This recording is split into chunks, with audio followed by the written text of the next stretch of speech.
नमस्कार।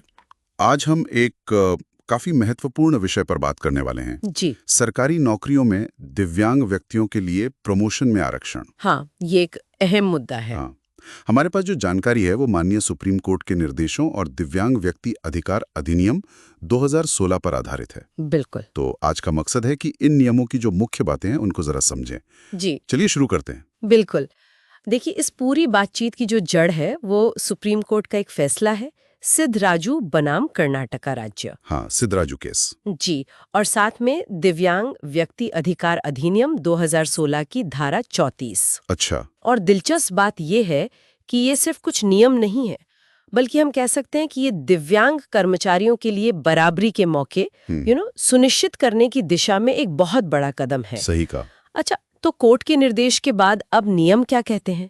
कितना आरक्षण है प्रमोशन में? तो केंद्र सरकार की नौकरियों में प्रमोशन में अब 4% आरक्षण लागू हो गया है। 4%? हाँ, 4%।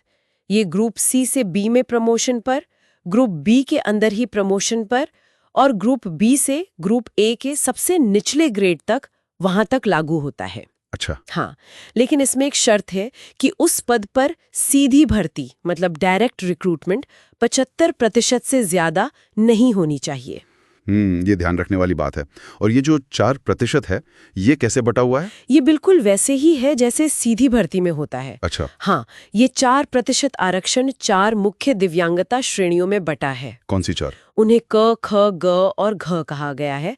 मतलब अलग अलग तरह की जो बेंचमार्क दिव्यांगताएं हैं। समझ गया। उन चारों में 1-1% करके। यानी हर श्रेणी के लिए 1%। जी बिल्कुल।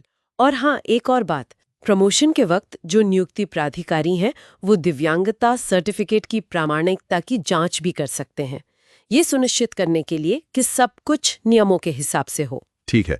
अच्छा, क्या ऐसा भी हो सकता है कि किसी विभाग को या किसी पद को इस आरक्षण नियम से छूट मिल जाए? हाँ, इसकी गुंजाइश रखी गई है। अधिनियम की धारा 21 है। धारा 21? जी, वो ये कहती है कि अगर किसी पद पर काम की प्रकृति ही ऐसी है कि दिव्यांग व्यक्ति उसे कर ही नहीं सकता, तो छूट मिल सकती है। लेकिन इसका प्रोसेस क्या होगा? इसके लिए संबंधित मंत्रालय या विभाग को, दिव्यांगजन सशक्तिकरण विभाग को एक विस्तृत मतलब पूरा जस्टिफिकेशन देना होगा, वजह बतानी होगी। अच्छा, कारण बताना होगा। हाँ, फिर वो विभाग मुख्य आयुक्त यानी chief commissioner for persons with disabilities उनसे सलाह करेगा और उसके बाद छूट का नोटिफिकेशन जारी कर सकता है। तो ये एक पूरी प्रक्रिया है, ऐसा नहीं कि कोई भी अपने आप छूट ले ले। नहीं, ये सही एक प्रक्रिया होनी चाहिए। अच्छा, अब आते हैं उस बात पर जो मुझे लगता है वाकई बहुत महत्वपूर्ण है, धारा 20(3). हाँ, ये बहुत खास है। ये कहती है कि सिर्फ दिव्यांगता के आधार पर किसी को प्रमोशन से वंचित नहीं किया जा सकता। बिल्कुल, ये एक बहुत ही मजबूत प्रावधान है। ये सिर्फ एक सुरक्षा कवच नहीं, बल्कि ये एक तरह से जिम्मेदारी तय करता है सिस्टम पर। सही। और इसी सोच को धारा 20(4) और आगे ले जाती है। वो कैसे? वो उन कर्मचारियों की बात करती है जो नौकरी के दौरान मतलब सर्विस में रहते हुए दिव्यांग हो जाते हैं। हाँ, ये भी होता है। तो उन्हें ना तो नौकरी से निकाला जा सकता है और ना ही उनका पद घटाया जा सकता है, मतलब डिमोशन नहीं किया जा सकता। लेकिन अगर वो उस मौजूदा पद पर काम ही ना कर पाए दिव्यांगता की वजह से, तो फिर क्या होगा? तो भी नियम बहुत स्पष्ट है। उन्हें उसी सैलरी स्केल पर मतलब समान वेतनमान पर किसी दूसरे पद पर शिफ्ट करना होगा। अच्छा, किसी और पद पर? हाँ, और अगर मान लीजिए कोई वैसा पद खाली ही ना हो, तब जरूरत पड़ने पर एक सुपर न्यूमररी पद बनाना होगा। सुपर न्यूमररी पद, ये क्या होता है? ये एक तरह से अतिरिक्त पद होता है जो खास तौर पर उसी कर्मचारी के लिए बनाया जाता है ताकि उसे समायोजित किया जा सके। अरे वाह! इतना ही नहीं, अगर वो व्यक्ति प्रमोशन के योग्य हो जाता है लेकिन उसके लिए उपयुक्त पद खाली नहीं है, तो उसके लिए हायर लेवल पर भी अतिरिक्त पद बनाया जा सकता है। यानी सिस्टम को रास्ता निकालना ही होगा। बिल्कुल, ये दिखाता है कि सिस्टम को प्रोएक्टिव होना पड़ेगा। तो इसके लिए ये भी जरूरी होगा कि पहले से पता हो कि कौन से पद दिव्यांग व्यक्तियों के लिए उपयुक्त हैं। एकदम सही। और ये काम दिव्यांगजन सशक्तिकरण विभाग ने किया भी है। उन्होंने उपयुक्त पदों की पहचान करके लिस्ट जारी की है, जैसे एक अधिसूचना है 4 जनवरी 2021 की। अच्छा। लिस्ट मौजूद है। जी। और मान लीजिए कोई पद ऐसा है जो सिर्फ एक या दो तरह की दिव्यांगता के लिए ही ठीक है, तो आरक्षण भी उसी हिसाब से एडजस्ट किया जाता है। अच्छा, ये भी सोचा गया है। हाँ, और एक और चीज, क्लस्टरिंग रोकने के लिए, मतलब ऐसा ना हो कि सारे आरक्षित पद एक ही जगह जमा हो जाए। हाँ हाँ, समझ गया। उसके लिए 100 पॉइंट रोस्टर सिस्टम का पालन होता है।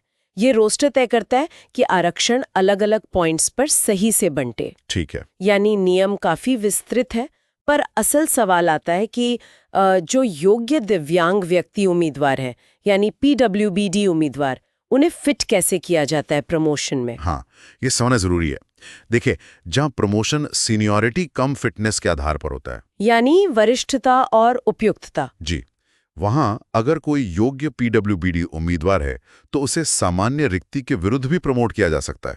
मतलब जरूरी नहीं कि वो आरक्षित सीट पर ही जाए। अगर वो जनरल मेरिट में आ रहा है तो? हाँ, बिल्कुल। और जहाँ प्रमोशन चयन या मेरिट के आधार पर होता है, वहाँ अगर कोई PWBD उम्मीदवार अपनी योग्यता से चुना जाता है तो उसे जनरल कोटे में ही गिना जाएगा। अच्छा, उसे आरक्षित कोटे में नहीं गिनेंगे? नहीं। इसका फायदा ये है कि आरक्षित सीटें फिर दूसरे योग्य PWD उम्मीदवारों के लिए उपलब्ध रहती हैं। ये तो बहुत अच्छा सिस्टम है। और अगर मान लीजिए आरक्षित सीटों के लिए पर्याप्त PWD उम्मीदवार मिल ही नहीं रहे, तब क्या होगा? तब मानकों में कुछ छूट दी जा सकती है। मतलब सिलेक्शन क्राइटेरिया थोड़ा नरम किया जा सकता है। अच्छा। हाँ, लेकिन शर्त ये है कि वो उम्मीदवार उस पद के लिए बिल्कुल अयोग्य ना हो। मतलब बेसिक योग्यता होनी चाहिए। और ये छूट सभी PWD उम्मीदवारों पर एक समान लागू होती है, चाहे वो किसी भी कैटेगरी के हों, UR, SC, ST या OBC। लेकिन क्या दिव्यांगता सर्टिफिकेट में भी छूट मिल सकती है? नहीं, ये बहुत महत्वपूर्ण है। बेंचमार्क दिव्यांगता सर्टिफिकेट के जो मानक हैं, उनमें कोई छूट नहीं दी जा सकती। वो तो होना ही चाहिए। ठीक है। और ये आरक्षित सीटों की गिनती कैसे होती है? हर साल होती है? हाँ, आरक्षित रिक्तियों की गणना उस भर्ती वर्ष में कैडर की कुल रिक्तियों के 4% के रूप में की जाती है। कुल रिक्तियों का 4%? जी, लेकिन नियुक्ति केवल उन्हीं पदों पर होती है जिन्हें PWBD के लिए उपयुक्त पहचाना गया है। अच्छा, तो गणना कुल पर होगी पर नियुक्ति सिर्फ पहचाने गए पदों पर। हाँ, ये गणना और असल नियुक्ति के बीच एक तरह का संतुलन है। तो कुल मिलाकर हमने ये समझा कि प्रमोशन में 4% आरक्षण है। इसके दायरे और नियम काफी साफ हैं। जी, सबसे अहम बात कि दिव्यांगता के आधार पर प्रमोशन से इनकार नहीं किया जा सकता। बिल्कुल। और अगर कोई नौकरी के दौरान दिव्यांग हो जाए तो भी उसे पूरी सुरक्षा मिलती है। हाँ, ये बहुत मानवीय पहलू है।